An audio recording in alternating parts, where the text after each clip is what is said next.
The snow fell hard that morning in 1876 when Margaret buried her husband.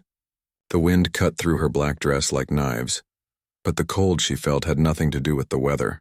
Standing around the grave were maybe 15 people from Fort Laramie, and not one of them looked at her with kindness. They came because they had to, not because they cared. Margaret was only 24 years old, but she felt ancient. 2 years of marriage, and now she stood alone. The other women didn't comfort her. Instead, they whispered to each other behind their hands. She could hear the words clearly enough: barren, cursed, unnatural. In a place like this, a woman's worth was measured by the children she could bear, and Margaret had none. Her husband hadn't been a bad man, but he hadn't been good either. Their marriage was arranged by her father back east, a way to get rid of a daughter who read too many books and asked too many questions. Out here on the frontier, she thought maybe things would be different. They weren't. Her husband treated her like furniture, useful but forgettable. Now he was gone, killed in a stupid accident with a horse, and Margaret found herself completely alone in a world that had no use for her.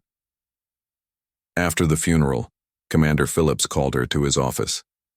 He was a broad man with gray whiskers and eyes that never quite looked at you directly. He sat behind his desk shuffling papers, not offering her a chair. "Mrs. Carson," he said, using her married name like it still meant something.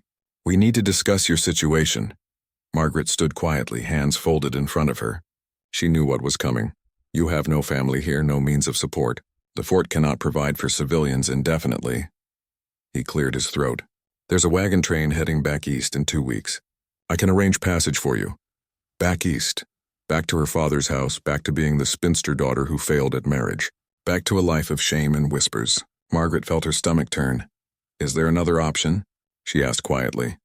The commander looked surprised that she'd spoken. He frowned, then seemed to remember something. "Well, there is one thing. We have prisoners from the recent conflicts with the Lakota. Wounded ones. They're kept in the old storage building. Someone needs to tend to them. Bring them food and water, change bandages. It's unpleasant work." He said it like he expected her to refuse. Like no decent white woman would agree to such a thing. "I'll do it," Margaret said immediately. Commander Phillips raised his eyebrows. "You understand these are hostiles? Savages who've killed good Christian men?" Margaret had heard the stories. She'd also heard the stories from the other side, though people didn't like to talk about those. Stories of broken treaties, of villages burned, of children starving on worthless reservation land. She didn't know what the truth was, but she knew she needed a reason to stay, and this was it. "I understand," she said. "When do I start?" The next morning, a soldier led her to the storage building at the edge of the fort. The smell hit her first. Unwashed bodies, infection, human waste. The building was dim, lit only by 2 small windows. There were 4 men inside, all Lakota, all in various states of injury. 3 of them sat against the wall, watching her with dark, suspicious eyes.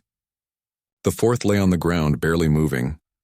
"That one's dying," the soldier said casually, pointing to the man on the floor. "Probably be dead by tomorrow. The doc won't waste medicine on him. We're just keeping him here until he goes." Margaret moved closer. The man was tall, or had been before illness had wasted him. His skin burned with fever. Infected wounds covered his chest and arm, the bandages crusty with dried blood and pus. His breathing came in shallow, rattling gasps. "What's his name?" she asked. The soldier laughed. "Who cares? We just call him the dying one. Save yourself the trouble of learning it." After the soldier left, Margaret knelt beside the unconscious man. Up close, she could see he was younger than she'd thought, maybe 30. His face, beneath the grime and fever sweat, had strong features. She'd seen dead men before. Her husband's body cold and broken. Her mother wasted by consumption. This man had that same look, that sense of life slipping away. But his heart still beat.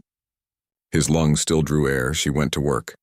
The fort's doctor refused to see her, but she found a private in the medical tent who was kinder. He gave her clean bandages, a bottle of carbolic acid for cleaning wounds, and some willow bark for fever.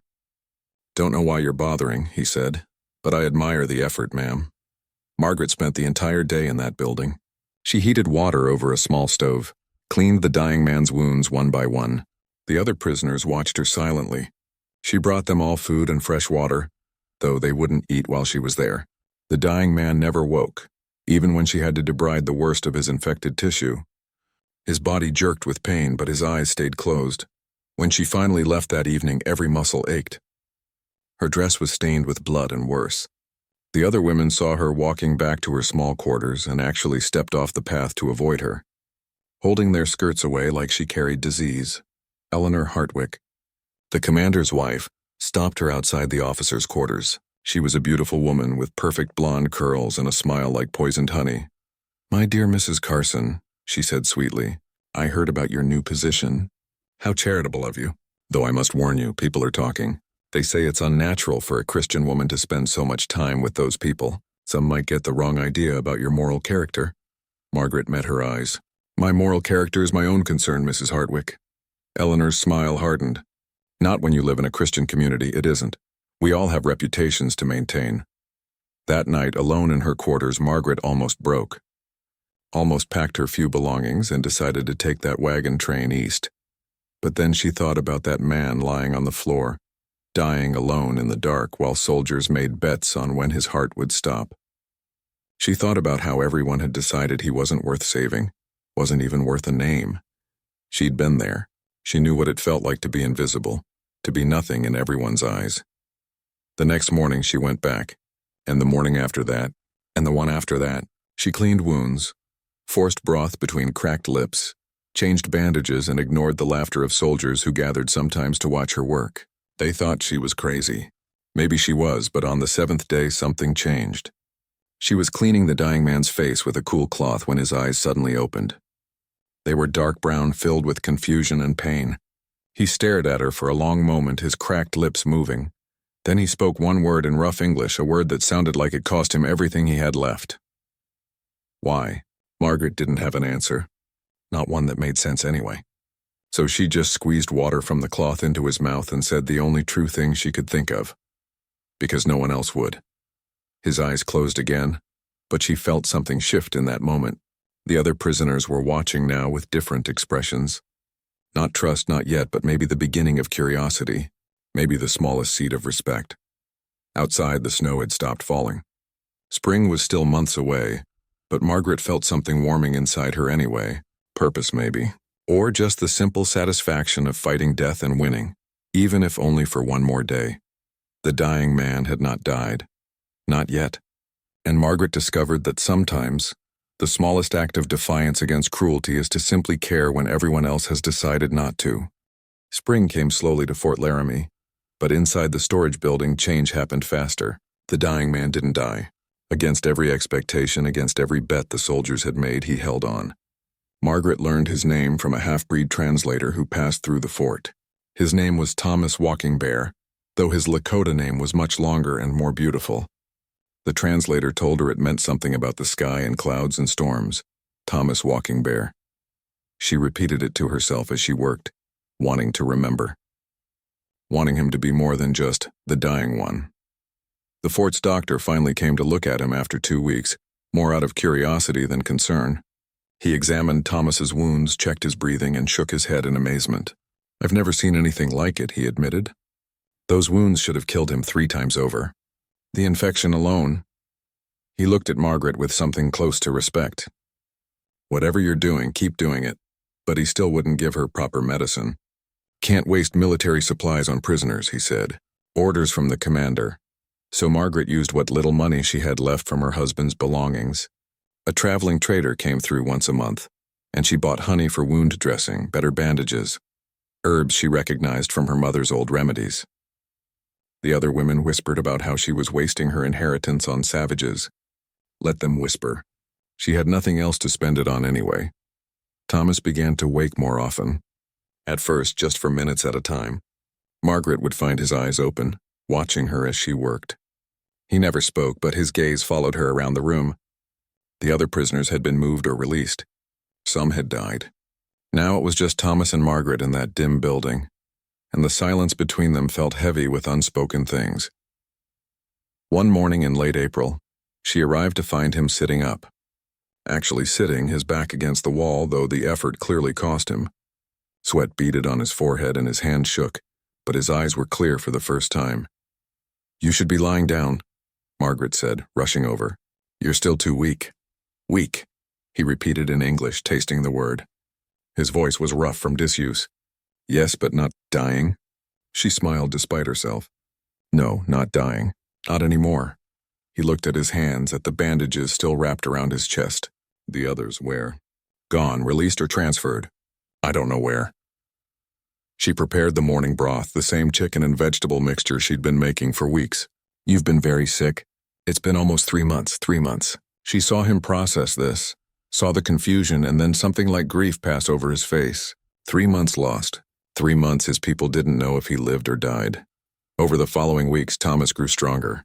Margaret brought him books from her small collection, thinking he couldn't read them but wanting him to have something to look at besides 4 walls. To her surprise, he could read English. Haltingly, with difficulty, but he could do it. He'd been to a mission school as a child, he explained. Before everything changed. Before the wars, they began to talk.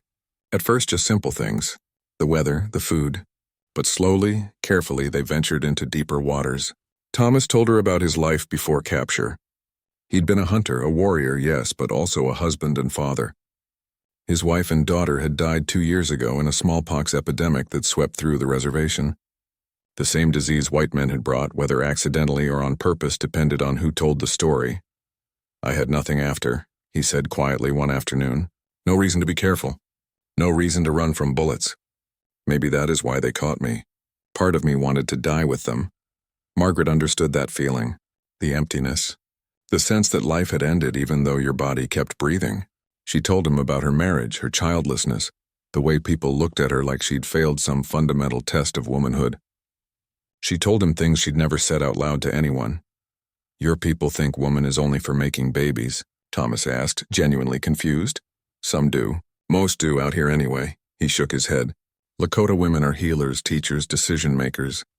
They own the home.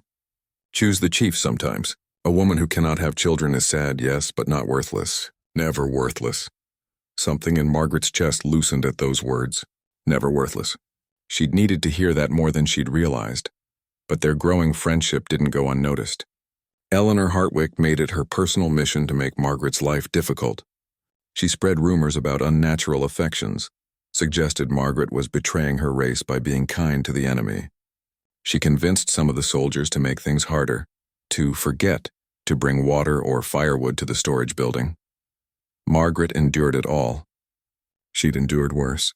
What did their opinions matter? She'd already been judged and found wanting by this community. She had nothing left to lose. By June, Thomas could walk. Slowly, painfully, but he could move around the building. The shackles on his ankles prevented him from going far, and guards were always stationed outside. But he was alive, truly alive, and growing stronger every day. One evening, as Margaret was preparing to leave, Thomas called her name. Not Mrs. Carson, Margaret, her first name, which she'd told him weeks ago. Yes? He struggled with the words, his English still imperfect. Why you do this? Truth, you could leave. Go back to your people's land. Why stay in this place where they hate you? Why save enemy? Margaret thought about it. Really thought about it. You're not my enemy, she said finally. I don't even know who my enemies are anymore. Maybe I never did. Maybe we're just all people trying to survive in a world that's harder than it should be. Thomas smiled for the first time since she'd known him. It transformed his face, made him look younger. My people have a word, Kola. It means friend. True friend who stands with you even when hard? Kola, Margaret repeated, trying to match his pronunciation. Yes. You are Kola, Margaret. My life belongs to you now. This is Lakota way. You save life, that person owes you everything. You don't owe me anything, she protested. But Thomas shook his head firmly. Not debt. Not like white man's debt. It is bond. It is sacred. You understand? She didn't, not really. But she nodded anyway, feeling the weight of something important settling between them. Something that went beyond language or culture, or the walls that kept him prisoner. Outside, the summer wind blew warm. Somewhere beyond the fort walls, the prairie stretched endlessly under a sky so big it hurt to look at. Margaret had never been outside the fort, not really. She'd come in a covered wagon and stayed within the safety of wooden walls. But standing there with Thomas, she found herself wondering what that sky looked like when you could see all of it at once. She found herself wondering about a lot of things she'd never questioned before. About who got to decide who was civilized and who was savage. About what it meant to be human. about whether the walls that kept people safe also kept them from seeing the truth. Thomas was watching her with those dark, intelligent eyes. "You think too much," he said, but there was kindness in his voice. "Sometimes this is good. Sometimes it hurts." "Both," Margaret admitted. "It's both." As she walked back to her quarters that night, she didn't care about the stares or whispers. She'd found something rare in this harsh place. She'd found a real friend, someone who saw her as she actually was and didn't find her lacking. In a world that measured everything by what you could produce or provide, that feeling was worth more than gold. Summer turned the prairie into an ocean of grass, and inside the storage building, an unlikely friendship deepened into something neither Margaret nor Thomas quite had words for. They spent hours together each day, and the silence between them felt as comfortable as the conversation. Margaret brought her needlework sometimes, sitting in the corner while Thomas practiced walking, building back the strength that illness had stolen. He taught her Lakota words. Not the simple ones, but the important ones. Wakan, meaning sacred or mysterious. Mitakuya Oyasin, meaning all my relations, a phrase that meant everything was connected. Pilamaya, thank you, which he said so often she started waving it away, embarrassed. She taught him more English, more about the world beyond the fort. She read him newspapers when she could get them, told him about politics and wars in far-off places. He absorbed it all with sharp intelligence, asking questions that often surprised her with their depth. "Your president," he said one day. "He lives in what you call White House, yes?" "Yes, in Washington. And people choose him, vote?" "Yes, white men who own property can vote." Thomas frowned. "But not women? Not people who are poor?" "No. And you call this freedom?" He shook his head. "Lakota way, everyone has voice in council. Even women. Even young people who are wise. Your freedom is strange freedom." Margaret couldn't argue with that. She'd never thought about it before. But now she couldn't stop thinking about it. How many things had she accepted as normal simply because everyone said they were? The other prisoners had all gone now, released or moved or dead. Thomas remained because the new commanding officer, Captain Wilson, considered him too dangerous to release. Wilson was a thin man with a sharp face and sharper tongue. He hated the Lakota with a passion that seemed almost personal. "That savage is playing you for a fool," he told Margaret one morning when he caught her bringing extra food. "He's probably planning his escape right now, laughing at the stupid white woman who believes his lies." "He's chained," Margaret pointed out calmly. "Where exactly would he escape to?" Wilson's face reddened. "Watch your tone with me, woman. Your position here is temporary. Very temporary. Don't forget that. It was a threat clear as day." But Margaret had learned something these past months. She'd learned she could survive threats. She'd survived her husband's indifference, the community's scorn, her own despair. What was one more angry man? But Eleanor Hartwick was more dangerous than her husband. She had a talent for cruelty disguised as concern. She started visiting Margaret, bringing other officers' wives, making a show of trying to save her from her unfortunate situation. "Dear Margaret," she'd say, loud enough for everyone to hear, "we're all so worried about you. Spending all that time alone with that man. People are starting to talk, and not in a kind way. They're saying things about your virtue, your mental state. Some even wonder if you've gone native, if you know what I mean." The other women would nod sympathetically, their eyes gleaming with barely concealed judgment. They didn't care about Margaret. They cared about having someone to look down on, someone to remind them they were still proper and civilized. Thomas noticed her mood darkening. "The chief's wife," he said, not needing to say more. "She tries to hurt you with words. It doesn't matter. It matters. I see your face. I see the pain." He struggled to find the English words. "My people, we have women like this too. Women who measure worth by how others fail. They are dangerous because they smile while they stab." Margaret laughed to spite herself. "That's exactly what she does. You want to know what Lakota women do with such women?" "What?"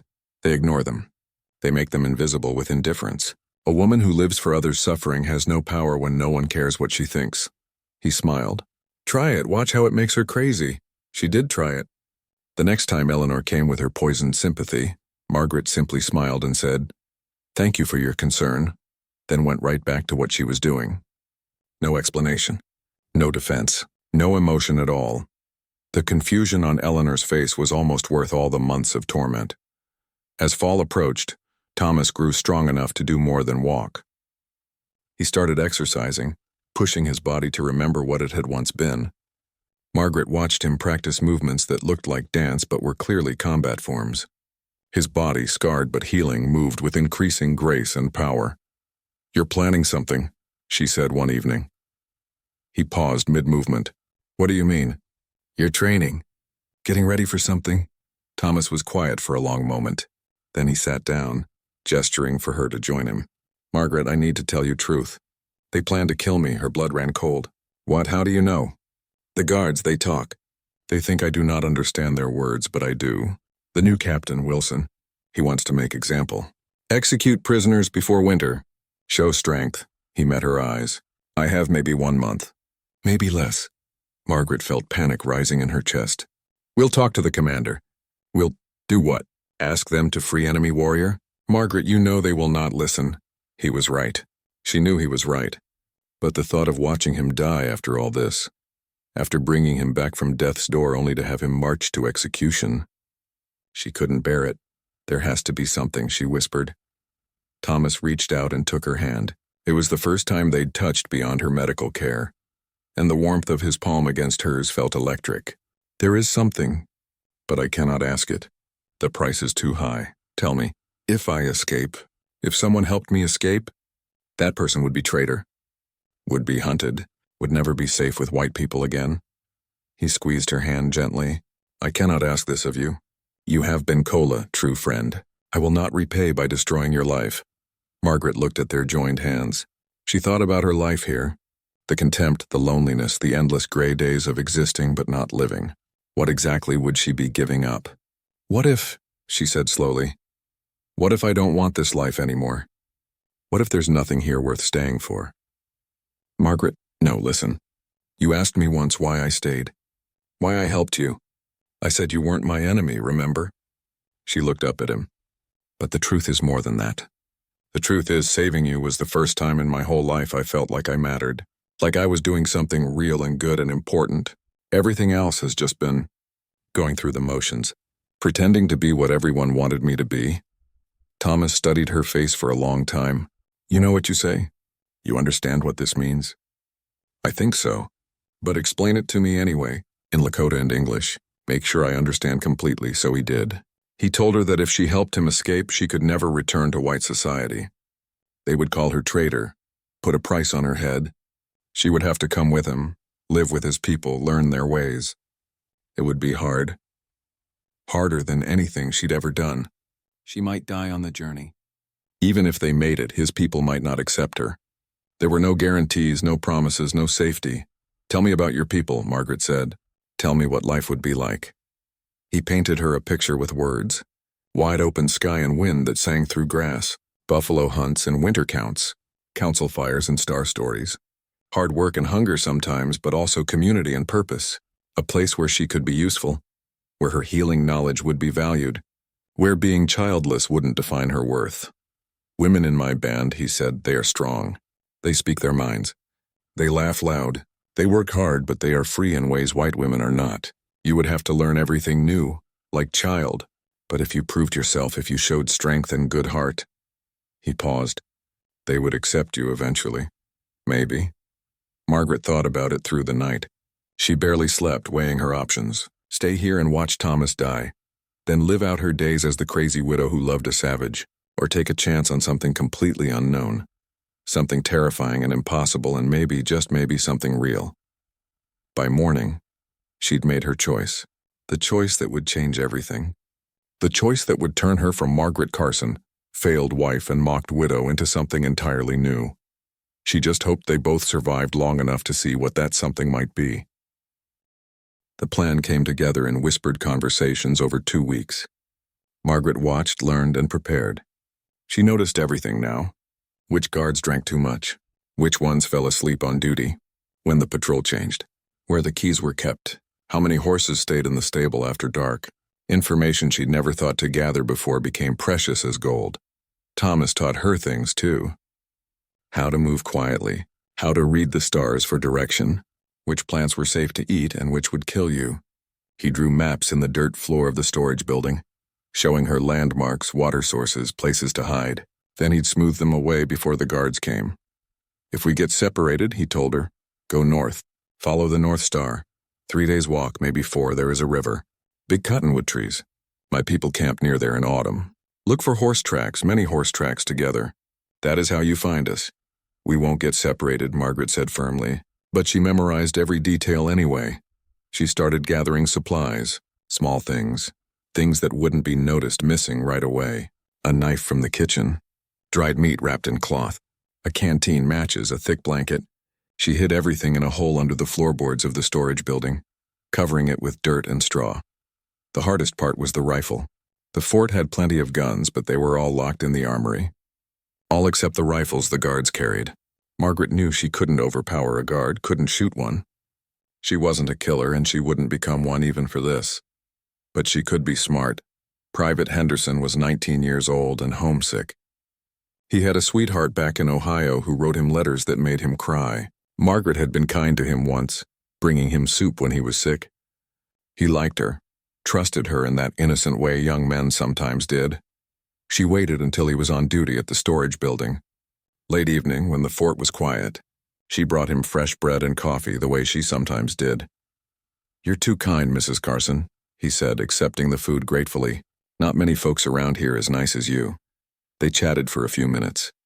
Margaret asked about his sweetheart, let him talk about going home. Then she sighed dramatically. I'm so clumsy tonight. I dropped my shawl somewhere. I think maybe by the supply building. Would you walk with me to look? I'm nervous walking around alone in the dark. It wasn't far, just far enough. And Henderson, sweet foolish Henderson, left his rifle leaning against the door while he helped her search. She kept him distracted, pointing at shadows, asking questions, leading him further away. When they finally gave up and returned, Margaret had his rifle key in her pocket, lifted while he wasn't looking. She felt sick about it. Henderson would get in trouble for losing his key, but she couldn't think about that now. Couldn't think about anything except survival. The night they chose was October 15th. There was supposed to be a storm, and the guards would be less alert, more focused on staying dry than watching a prisoner they thought was safely chained. Margaret spent the day in a state of terrified readiness. She went through her normal routine, trying to act natural, trying not to let anyone see her shaking hands. That afternoon, she overheard something that made her blood run cold. Captain Wilson talking to another officer outside the commander's quarters. Tomorrow morning, Wilson was saying. We hang the savage tomorrow. I've already given the order. Make an example of him before winter sets in. Tomorrow. They'd planned to wait one more day, but they didn't have one more day. They had hours. Margaret's mind raced. Could they move everything up? Would Thomas be ready? Did they have any choice? She waited until her usual evening visit to the storage building. The guard that night was Corporal Davies, a mean drunk who barely acknowledged her. Perfect. Margaret slipped inside, her heart pounding so hard she thought it might burst. Tomorrow morning, she whispered urgently to Thomas. They're going to hang you tomorrow morning. We have to go tonight. Right now. Thomas's face hardened. You are sure? I heard Wilson myself. We don't have time to wait. He nodded once, all business now. The guard? Davies. He's probably drunk by now. Good, get the supplies. I will handle Davies. Margaret pulled up the loose floorboard, retrieving their hidden cache. Her hands shook as she stuffed everything into a cloth sack. Thomas was at the door listening. They could hear Davies outside muttering to himself the slosh of a bottle. Thomas looked at Margaret. Last chance. You can still stay. Give me the key. I go alone. No. Margaret, no. She met his eyes. We do this together or not at all. I'm done talking about it. Something passed between them in that moment. Understanding. Respect. Maybe something more, though neither had the time or words for it now. Thomas rattled his chains loudly. Guard, I am sick. Need help. Davies cursed outside. The door opened. What the hell do you... Thomas moved fast, faster than Margaret had ever seen anyone move. Davies didn't even have time to shout. Thomas's chains, which were longer than they looked, wrapped around the guard's neck, not killing him, just choking him into silence. Davies struggled, tried to reach his gun, but Thomas was stronger. Had been getting stronger for months while everyone thought he was still weak. In 30 seconds, it was over. Davies slumped unconscious. Thomas lowered him to the ground carefully. He lives, Thomas said, seeing Margaret's face. Just sleeping. But we must hurry now. Margaret's hands shook so badly she could barely fit the key into the lock of Thomas's shackles. It took 3 tries. Then they were off, clattering to the floor, and Thomas was rubbing his ankles where the iron had bitten into skin for months. They took Davies's rifle and ammunition. Took his coat for Thomas, who'd been in the same torn shirt for half a year. Then they slipped out into the night. The storm was just beginning, cold rain starting to fall. Thunder rumbled in the distance. Perfect cover. Getting to the stables meant crossing open ground. Margaret's whole body shook with fear. Every shadow looked like a soldier. Every sound was someone about to raise the alarm. But the fort was buttoned up against the storm. Everyone inside staying dry. They made it to the stables. Found 2 horses, the quietest 2 they could identify. Thomas worked fast, saddling them with practiced hands. He'd been a warrior once, had done this 1,000 times. Margaret watched the door, watched the night, expecting someone to appear any second and end this before it began. "Ready," Thomas whispered. They led the horses out slowly, keeping to shadows, past the commander's quarters, past the officers' mess, toward the main gate, which was closed and guarded. They couldn't go that way. But there was another way, a place where the fort wall had rotted near the creek. Thomas had learned about it from the guards' gossip. It was a tight squeeze, but a horse could make it if you were careful. They reached the weak point in the wall. The rain was coming down hard now, thunder covering the sound of their movement. Thomas went first, leading his horse through the gap, then reaching back for Margaret. She was halfway through when she heard it. A shout from back near the storage building. Davies had woken up. Davies had raised the alarm. "Go!" Thomas hissed. "Go now." Margaret scrambled through, tearing her dress, scraping her arms. She got to her horse, got her foot in the stirrup. Behind them, more shouts. The sound of running feet. Someone rang the alarm bell, its sound cutting through the storm. Thomas grabbed her horse's bridle, started running, pulling both horses along. Margaret held on for dear life as her horse broke into a gallop. She'd never ridden fast before, had only walked horses sedately around the fort. Now she was racing into darkness, rain stinging her face, thunder shaking the ground. Behind them she heard gunshots, wild shots shooting at shadows. The soldiers couldn't see them in the storm and darkness, but they were trying. A bullet whined past, too close. Thomas veered left, then right, zigzagging across the prairie. Smart, making them harder to hit. They rode for what felt like hours, but was probably 30 minutes. Rode until the fort's lights were far behind, until the shouts faded into the sound of rain and wind. Finally, Thomas slowed, then stopped near a grove of trees. "We need to keep moving," he said, breathing hard. "They will come after us when storm clears. But horses need rest. We need rest." Margaret slid off her horse and immediately her legs gave out. She sat down hard in the mud, adrenaline draining away, leaving her shaking and weak. What had she done? She'd helped a prisoner escape. She'd stolen army property. She was a traitor now, a criminal. There was no going back, ever. Thomas knelt beside her. "You are brave," he said quietly. "Bravest person I know. You gave up everything for someone, not even your people. There are no words in English for what this means." "I'm terrified," Margaret admitted, teeth chattering from cold and fear. "Good. Fear keeps you alive. Fear makes you careful." He pulled her to her feet. "Come, we rest 1 hour. Then we ride until sun comes. We have to get far before they track us. Can you do this?" Could she? Margaret looked back toward the fort, toward everything she'd known.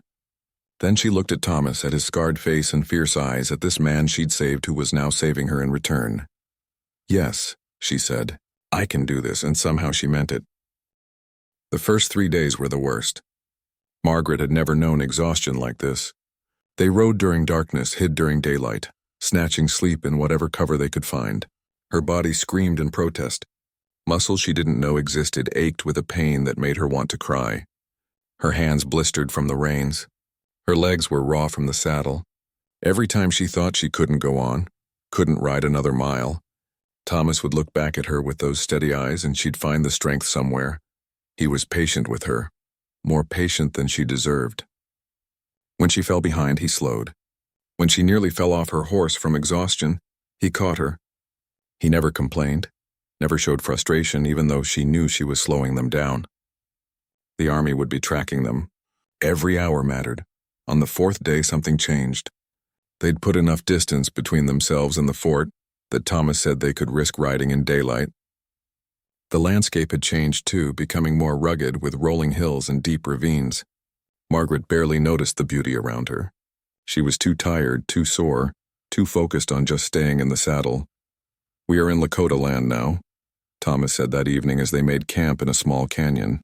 "Army patrols do not come here often. Too dangerous for them." "Then we're safe?" Margaret asked hopefully. Thomas shook his head. "Different dangers now. Lakota hunting parties. They will see us before we see them. They will think you are settler enemy. I will need to explain very fast or you will be killed very fast." That was comforting. Margaret focused on learning what Thomas taught her. How to make a fire that didn't smoke. How to find water by watching where birds flew. How to move through grass without leaving obvious tracks. She was terrible at all of it, but she tried. And slowly, painfully, she started to improve. They lived on dried meat and whatever roots Thomas could identify as safe. Margaret was always hungry, always thirsty, always tired. Her fine dress from the fort was in tatters now, torn by thorns and stained with mud and sweat. Her hands were rough and calloused. Her face was burned by the sun and wind. She barely recognized herself when she glimpsed her reflection in a stream. But something else was happening too, something she hadn't expected. She felt alive, more alive than she'd ever felt in her careful, proper life back in civilization. Every sunrise was an achievement. Every mile traveled was a victory. She was surviving, truly surviving, using her own strength and will. Thomas watched her change with approval. "You are becoming Lakota," he said one night, and she didn't know if he was joking. On the 10th day, they saw riders on a distant ridge. 4 of them, sitting motionless on horses watching. Thomas tensed, his hand going to the rifle. Then he relaxed slightly. "Lakota scouts. They have been following us since yesterday." "Yesterday? How did you know?" "Signs, broken grass, horse droppings. They wanted to see what we would do, where we would go. Now they will come. What do? We wait and you stay behind me. Do not run. Do not show fear. They can smell fear like wolves smell blood." The riders came slowly, approaching with the easy confidence of men on their own land. They were young, maybe 20 to 25 years old, dressed in buckskin and carrying weapons. Their faces were painted. They looked at Margaret with open hostility. Thomas raised his hand in greeting and spoke in Lakota. The exchange went on for several minutes, voices rising and falling. Margaret couldn't understand the words, but she understood the tension. One of the young men kept pointing at her, his voice angry. Thomas stayed calm, kept talking, kept explaining. Finally, the leader of the scouts, a man with 3 feathers in his hair, made a decision. He gestured sharply.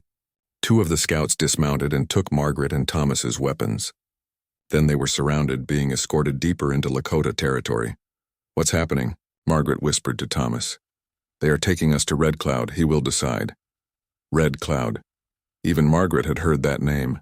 The great chief who'd defeated the army, who'd forced the government to close the Bozeman Trail and abandon their forts. The most powerful Lakota leader. And now she was going to meet him, a white woman who'd betrayed her own people, and he would decide if she lived or died. They rode for 2 more days with the scouts. The young men didn't speak to Margaret or even look at her directly. She was invisible to them, or worse than invisible. She was an enemy, a white woman who brought disease and death wherever her people went. She felt their hatred like heat from a fire. The camp appeared suddenly, materializing out of a valley like something from a dream. Dozens of lodges, smoke rising from cooking fires, horses grazing, children playing. People stopped what they were doing as they rode in. Women stared. Old men frowned. Children pointed and whispered. Margaret had never felt so exposed, so alien. They were taken to the center of camp, to a large lodge decorated with painted symbols. The scouts dismounted and gestured for them to do the same. Margaret's legs nearly gave out when she slid from her horse. She'd been riding for 12 days straight. She felt like she might never walk normally again. An older woman emerged from the lodge, her face weathered by sun and time, but her eyes sharp and intelligent. She looked at Margaret with surprise, then at Thomas with recognition. They spoke briefly in Lakota. The woman disappeared back inside. "That was Red Cloud's wife," Thomas whispered. "She remembers me from before." "That is good." After what felt like an eternity but was probably only minutes, they were brought inside. The lodge was dim, cool, larger than Margaret had expected. And there, sitting on furs and blankets, was Red Cloud himself. He was not what she expected. She'd imagined someone fierce and wild, but Red Cloud looked like a man who carried the weight of his people on his shoulders. His face was lined with years and hard decisions. His eyes missed nothing. He studied Margaret for a long moment, then spoke to Thomas. The conversation went on for at least an hour. Margaret sat silent, trying not to fidget, while Thomas told their story. She caught her name a few times, caught words she recognized. Wakan, Kola, Pilamaya. But mostly she just waited, sweating despite the cool air, aware that her entire future hung on this moment. Other people entered the lodge. Elders, warriors, women who Margaret guessed were important in the community. They listened, asked questions, debated. Some looked at Margaret with curiosity. Others with anger. One old warrior stood up and made a passionate speech, gesturing at her, his voice full of fury. Margaret didn't need translation to know he was arguing for her death. Thomas responded, his voice calm but firm. He showed them his scars, told them about his captivity, about Margaret's care. He spoke for a long time about her character, about the sacrifices she'd made, about how she'd saved his life when her own people had left him to die. Finally, Red Cloud held up his hand for silence. He looked at Margaret directly, and she forced herself to meet his eyes, to not look away, even though every instinct told her to lower her gaze. He spoke. Thomas translated. Red Cloud says you have done something no white woman has ever done. You chose honor over your own people. You chose to save life instead of take it. This is rare. This is worthy of respect. Margaret felt hope rising in her chest. But, Thomas continued, translating, you are still white. Your people bring death and broken promises. They take land and give nothing but disease and lies. Why should we trust you? Why should we let you stay when your people have killed so many of us? It was a fair question.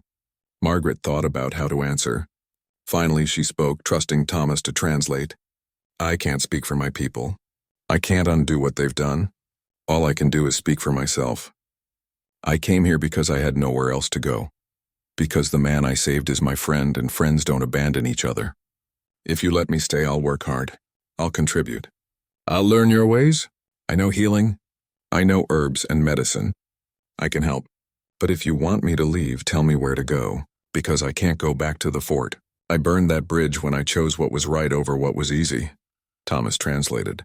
Red Cloud listened, his face unreadable. Then he spoke again, and Margaret saw something that might have been the ghost of a smile. He says, Thomas translated, and she could hear the relief in his voice, that you speak with a straight tongue. He says you may stay, but you must prove yourself. The women will decide if you are worthy.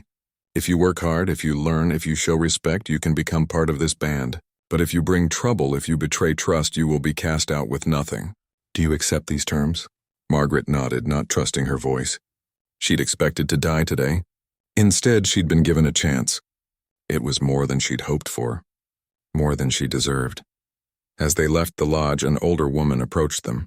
She had kind eyes and gray streaks in her long black hair. She spoke to Thomas, who smiled for the first time in days. This is Winona, he said to Margaret. She's a medicine woman, a healer. Red Cloud has asked her to teach you. She says... He paused, listening. She says you look like a drowned rat and smell like a dead buffalo. First lesson is bathing. Second lesson is getting you clothes that do not fall apart. Third lesson is everything else. Margaret looked down at herself and started to laugh. She couldn't help it. She was filthy, exhausted, wearing rags, and facing an impossible task of fitting into a culture completely foreign to her. But she was alive. The first month nearly broke Margaret.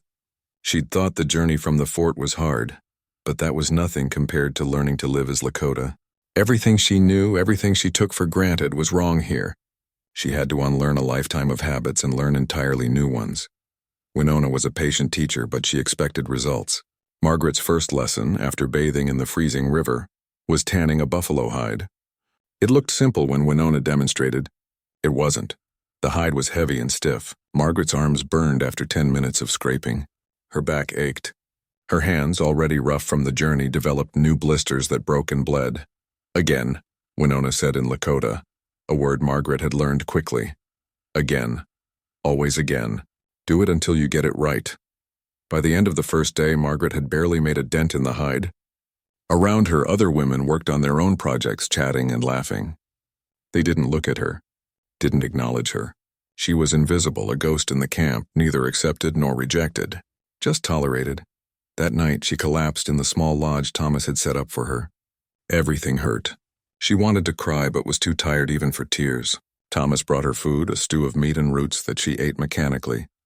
"It will get easier," he said gently. "When?" He smiled. "Maybe 6 months. Maybe a year. Maybe never. But you will get stronger. I have seen this, 6 months." Margaret couldn't imagine surviving 6 more days. But she woke up the next morning and went back to work anyway. What else could she do? The women watched her struggle. Some seemed amused. Others appeared almost sympathetic. A few were openly hostile, muttering things in Lakota that Margaret didn't understand but knew weren't kind. She kept her head down and worked. Again and again and again, slowly, painfully, she began to improve. The buffalo hide eventually softened under her persistent scraping. Winona showed her how to cure it with a mixture of brain matter and fat, a process that turned Margaret's stomach at first. But it worked. The hide became supple, beautiful, useful. "Good," Winona said. The first praise Margaret had received. It felt like winning a medal. Next came sewing. Margaret knew how to sew, had spent years doing needlework in the fort. But Lakota sewing was different. Stronger thread made from sinew, different stitches, different patterns. She made a pair of moccasins that looked like a child had sewn them. Winona examined them, turned them over, and shook her head. Again. Margaret unpicked every stitch and started over, and over, and over. By the 5th pair, they were starting to look decent. By the 10th pair, they were actually good. Winona gave those ones to a child in the camp, and the little girl's smile made all the frustration worth it. Gathering food was another challenge. Margaret went with groups of women to dig roots, collect berries, find medicinal plants. She had to learn which plants were safe and which were poisonous, which roots were nutritious and which were useless. The other women moved through the landscape like they were reading a book, seeing food and medicine where Margaret saw only grass and weeds. One afternoon, a woman named Two Birds finally spoke to her directly. She was younger than Margaret, maybe 20, with a baby strapped to her back. "You are slow," she said in careful English. "I'm sorry, but you try hard. This is good." Two Birds showed her a plant with small white flowers. "This one for headaches. You dry the leaves, make tea, remember." It was a small moment, but it felt huge. Someone was teaching her, acknowledging her, treating her like a person instead of an inconvenience. Margaret memorized that plant like her life depended on it, because in a way it did. Thomas was gone often, hunting with the men or scouting. When he was in camp, people sought him out. He was respected here, valued. Warriors wanted his opinion. Elders asked his advice. Margaret watched him transform from the dying prisoner she'd nursed back into the man he'd been before. Strong, confident, alive in a way he'd never been in the fort. She was happy for him. But it also made her aware of how far she had to go. He belonged here. She was still just trying to survive. Winter came early that year. Margaret had never experienced cold like this. The wind on the plains cut through everything. Her first Lakota winter dress, made with Winona's help, saved her life. Layers of buffalo hide and fur, designed by generations of people who knew this land and this weather. It was warmer than anything she'd owned in the fort. The camp moved twice that winter, following game and seeking shelter from the worst storms. Margaret learned to take down and set up lodges, to pack everything efficiently, to move fast when necessary. She learned to preserve meat by drying it, to make pemmican that would last months, to cook using the minimal fuel they could gather on the prairie. She also learned Lakota, not just words, but the language's structure, its poetry, the way it captured ideas that English couldn't express. She learned songs and stories, history passed down through generations. She learned about Crazy Horse and Sitting Bull, about battles won and lost, about the complicated relationship between different Lakota bands. And slowly, imperceptibly, she changed. Her body became stronger, leaner. Her hands grew tough as leather. Her skin darkened from constant sun. Her hair, which she'd always worn up in proper white woman fashion, she braided like the Lakota women did. She moved differently, carried herself differently. She was becoming something that fit neither world completely, but existed somewhere between them. By spring, she'd made her first truly useful contribution. A child in the camp, a boy of maybe 7, developed a terrible cough. His mother tried traditional remedies, but the cough got worse. The boy couldn't breathe properly, couldn't sleep. Margaret recognized the symptoms from her time in the fort. Croup or something similar. She made a tent around the boy using blankets and heated water to create steam. She added herbs she'd learned about from both Winona and her own knowledge, eucalyptus-like plants that grew near streams. She stayed up all night with the child, monitoring him, adjusting the treatment. By morning, he was breathing easier. By the next day, the crisis had passed. The boy's mother, Running Deer, came to Margaret with tears in her eyes. She took Margaret's hands and spoke in rapid Lakota. Two birds translated. She says you saved her son. She says you are true healer. She says you are sister now. Sister. That word meant everything. Margaret felt something breaking open in her chest. Tears she'd been holding back for months finally flowing. She wasn't invisible anymore. She wasn't just tolerated. She was becoming part of the community. After that, people sought her out when they were sick or injured. She worked alongside Winona, combining her knowledge with traditional Lakota healing. Together, they saved a warrior's leg that would have been amputated at the fort. They delivered babies.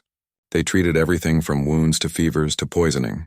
Margaret had found her place, her purpose. One evening in late spring, Red Cloud called a council. Margaret had been invited to attend, which itself was remarkable. Women often attended councils, but white women certainly never did. She sat with Winona and the other medicine women, listening as they discussed the upcoming summer hunt, where to camp, what threats they faced from both army patrols and hostile tribes. When the council ended, Red Cloud spoke directly to Margaret. Thomas translated, though by now she understood most of it herself. You have proven yourself. You work hard. You help the people. You show respect. From this day, you are no longer white woman. You are Lakota. You are Wikastawakan Win, holy medicine woman. You are one of us.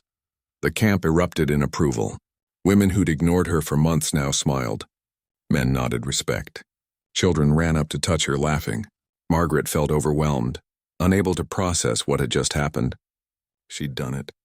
Against all odds, against all probability, she'd actually done it. That night, as the camp celebrated around fires, Thomas found her sitting alone, trying to take it all in. He sat beside her, quiet at first. Then, you did something impossible. You know this? I know I worked hard, more than hard. You gave up everything. Your language, your clothes, your culture, your people. You became something new. This is rare. This is brave, he paused. My life was saved twice. Once when you healed my body. Second time when you freed me. I can never repay this. You already have, Margaret said. You gave me a life worth living. You gave me a home. That's worth more than you know. They sat in comfortable silence, watching the fires, listening to drums and singing. Margaret thought about who she'd been a year ago. The mocked widow, invisible and useless, waiting to die in a place that didn't want her. That woman felt like a stranger now. She'd been burned away, replaced by someone stronger, more capable, more real. She was Wikastawakan Win now, holy medicine woman. She was Lakota, and she was finally truly home. Summer of 1877 brought changes to the camp. Thomas Walking Bear, who'd been content to hunt and scout and heal from his ordeal, began to transform into something different. Something dangerous. Margaret watched it happen gradually, then all at once, like a storm gathering on the horizon. It started with the young warriors. They sought him out, asking about his time as prisoner, about the fort's defenses, about army tactics. Thomas had seen things few Lakota warriors had seen. He'd lived among soldiers, understood their thinking, knew their weaknesses. Knowledge like that was valuable in a time when the government was pushing harder and harder for Lakota surrender. At first, Thomas shared information reluctantly. He'd left the warrior path behind, or thought he had. But the questions kept coming. And then news arrived that changed everything. A runner came from another band. The army had attacked a peaceful camp 2 days' ride to the east, killed 12 people including women and children, burned their lodges, scattered their horses, left survivors with nothing as winter approached. The reason? The camp had refused to move to the reservation, had insisted on their right to hunt on land that treaties had promised them. That night, Thomas didn't sleep. Margaret found him outside their lodges, staring at stars. She'd moved from her own lodge to his months ago, though they'd never discussed what that meant, what they were to each other. Some things didn't need words, I know that, band, he said quietly. I hunted with them before my capture. Good people, peaceful people. His hands clenched. They killed children, Margaret. Children who'd done nothing wrong except be born Lakota. What will you do? He looked at her, and she saw something in his eyes she'd never seen before. Not anger exactly, purpose, the kind of cold, clear purpose that moves mountains. I will make sure it does not happen again. The next morning, Thomas went to Red Cloud. They talked for hours. Margaret didn't hear the conversation, but she saw the result. Thomas would lead a group of warriors not to attack but to defend. To scout army movements, to give warning, to protect camps when danger threatened. To use his knowledge of army tactics to keep his people safe. Word spread fast. Warriors from multiple bands wanted to join him. Young men eager for glory, older warriors who remembered better times. Men who'd lost family to broken promises and stolen land. Within a week, Thomas had 40 warriors following him. Within a month, he had over 100. Margaret helped in ways she could. She'd lived at the fort, knew its layout, its schedules, its weaknesses. She drew maps in the dirt, showing where ammunition was stored, where guards were stationed when patrols went out. Information that seemed innocent when she'd observed it now became tactical knowledge. I feel like a traitor, she admitted to Winona one evening. The older woman looked at her sharply. Traitor to who? People who would have hanged you? People who called you worthless? She shook her head. You are loyal to people who accepted you, who valued you. This is not betrayal. This is justice. Maybe. Margaret wasn't sure anymore where justice ended and revenge began, but she kept helping anyway. What choice did she have? Thomas's transformation was remarkable. The half-dead prisoner she'd nursed became a warrior leader unlike any the Plains had seen.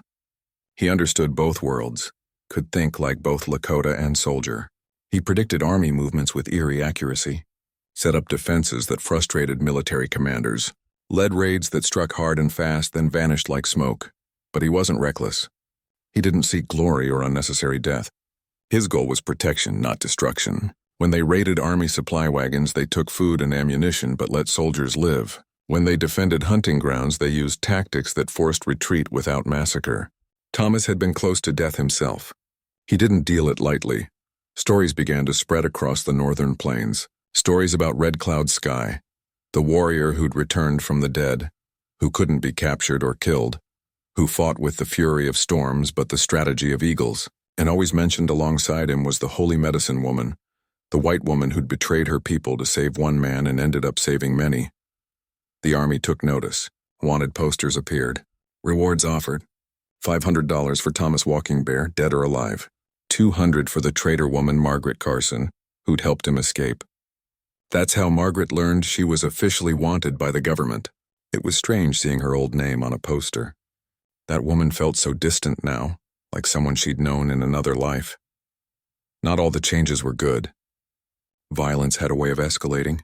Army attacks led to Lakota raids, which led to more attacks. Young warriors, seeing Thomas's success, took unnecessary risks seeking glory. Some got killed, some killed in ways that made Margaret sick. War had its own momentum, its own terrible logic.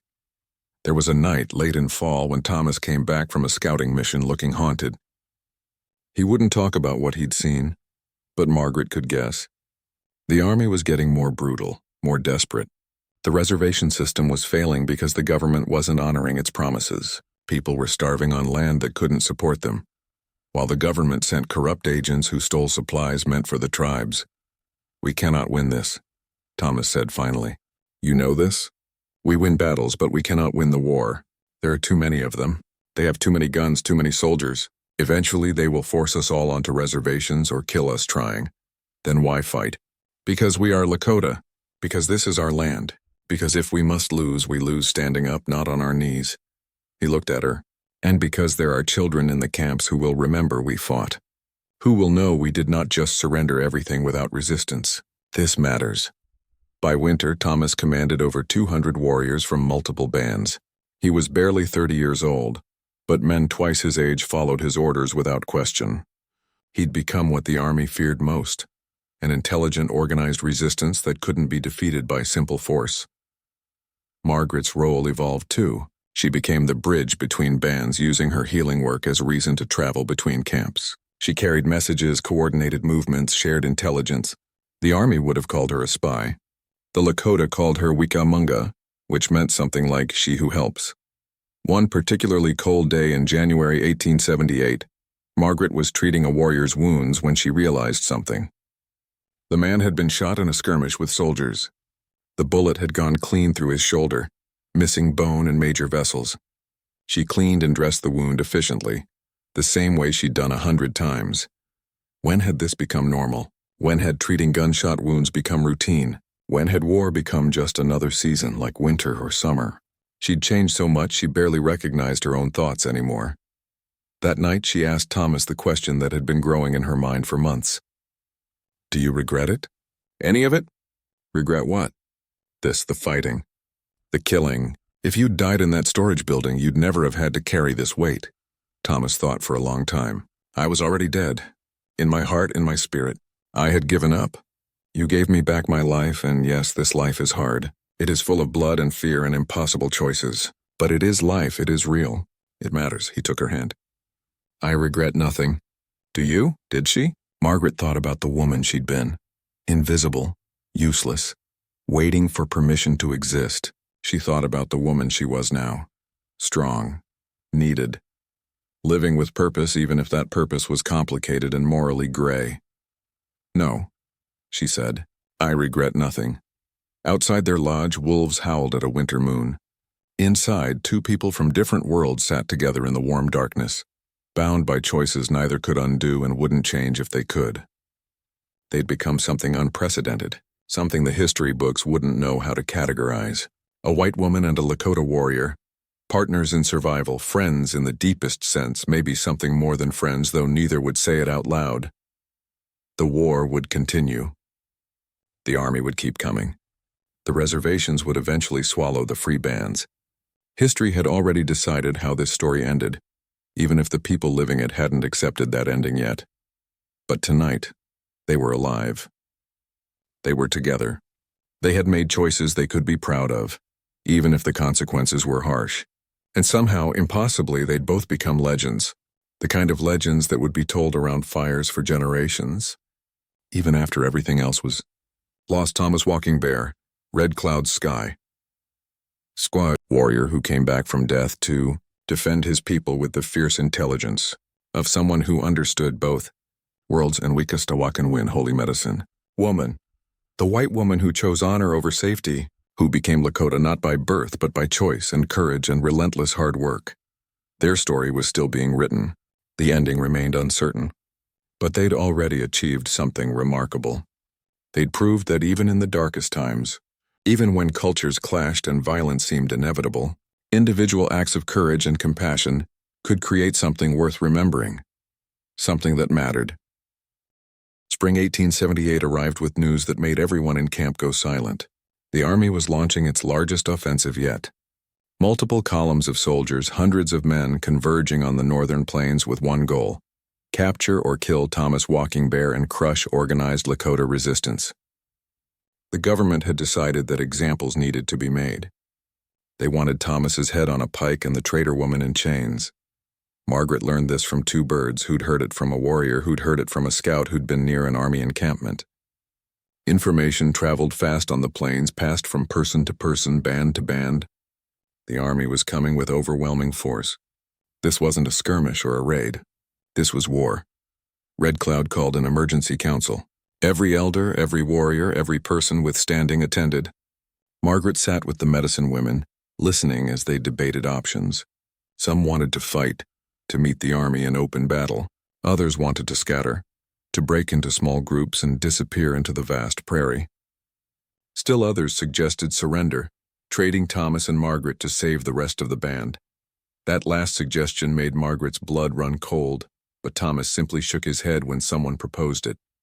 "They will kill everyone anyway," he said calmly, "whether they get us or not.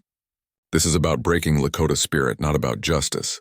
We could hand ourselves over tomorrow and they would still come for the camps." He was right. Everyone knew it. This wasn't about two people. It was about power, control, the government's determination to force all tribes onto reservations by any means necessary. After hours of debate, Red Cloud made his decision.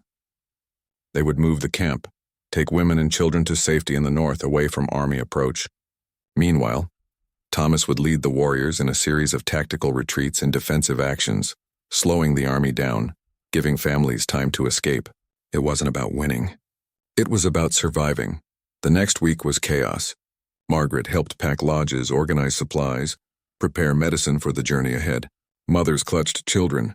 Elders moved slowly, struggling with the pace. Everyone understood what was happening. This might be the end of free Lakota life on the plains. After this, after the Army's crushing response, there might be no choice but reservation life. Thomas spent those days preparing warriors, planning routes, studying maps Margaret drew from memory of Army tactics she'd seen at the fort. They worked together late into the nights. Two people who'd found each other across impossible divides, now trying to save lives on an impossible scale. "If we get separated," Thomas said one night, not looking at her, "you go with the families. You keep moving north. There are bands in Canada beyond Army reach. You would be safe there. We won't get separated." Margaret, "No." She grabbed his face, made him look at her. "I didn't come all this way. Didn't give up everything, didn't learn to be Lakota just to run away when things get hard. We do this together. We started this together in that storage building when I decided to save your life. We finish it together." He pulled her close, held her tight. They'd never spoken about what they were to each other. Love was a word that seemed too small for what they'd built. Partnership, maybe? Soul bonds. The Lakota concept of mitakuye oyasin. All my relations, the understanding that some connections went deeper than blood or law or culture. The Army came 3 days later. Scouts spotted the forward column, over 200 soldiers and scouts moving fast. Thomas took his warriors to meet them while the camp continued fleeing north. Not to fight directly, but to harass, delay, confuse. They used every trick Thomas had learned, every tactic that combined Lakota warfare with knowledge of Army weaknesses. Margaret stayed with the fleeing families, but her heart was with the warriors. She treated injuries as people stumbled into temporary camps. Exhaustion wounds, twisted ankles, children with fever from stress and cold. She worked without stopping, barely sleeping, keeping people alive and moving. News came in pieces. Thomas's warriors had ambushed a supply wagon, forcing the Army to slow. They'd led soldiers into a box canyon, then escaped while the Army wasted a day finding another route. They'd set prairie fires that changed wind direction and sent smoke into Army camps. Every delay bought the families more distance, more time, but the Army kept coming. They had more men, more supplies, more determination.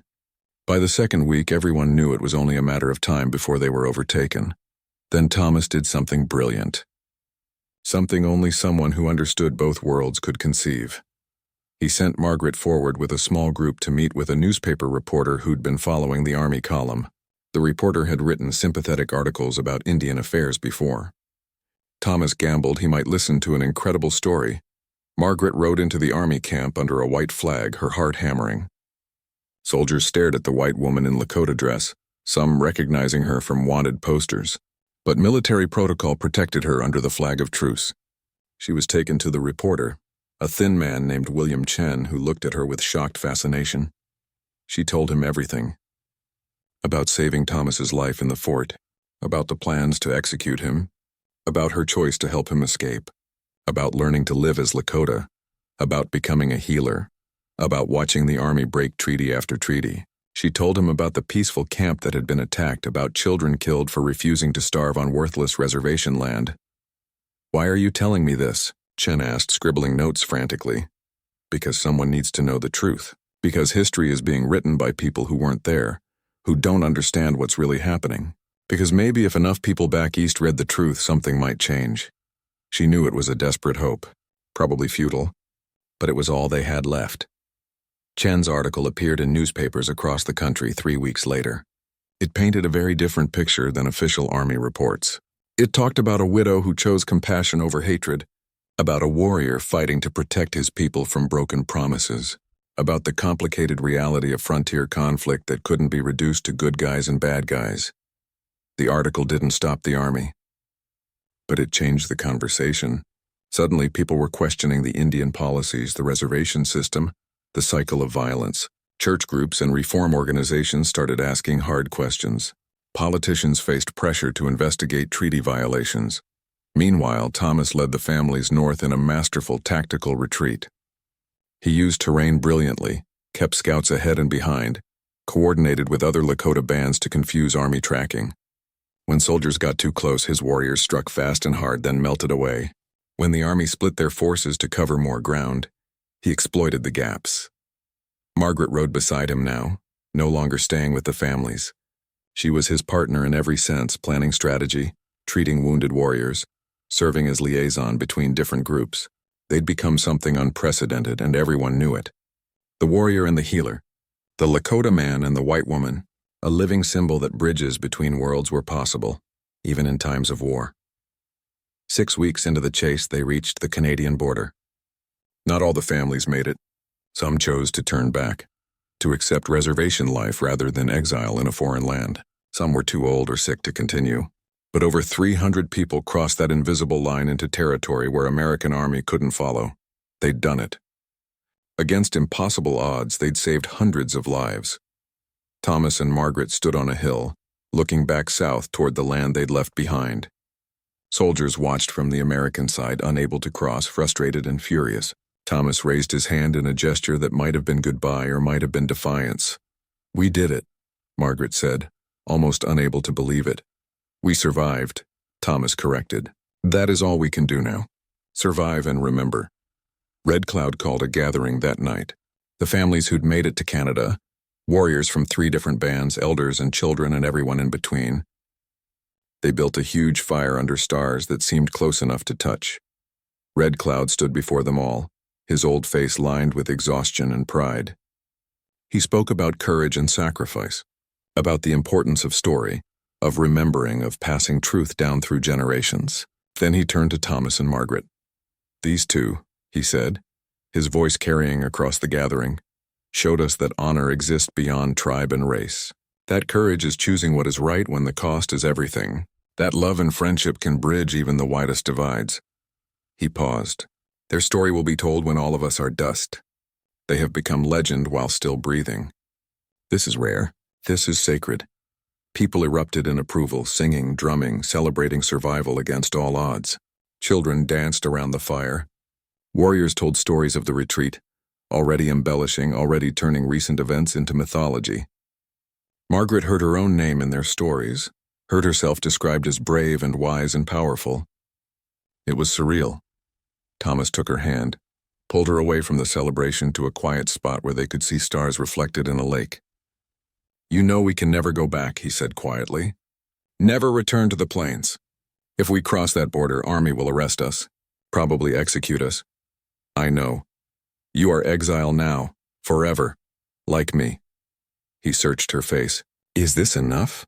Living in strange land, never seeing places you knew? Is this life worth the cost?"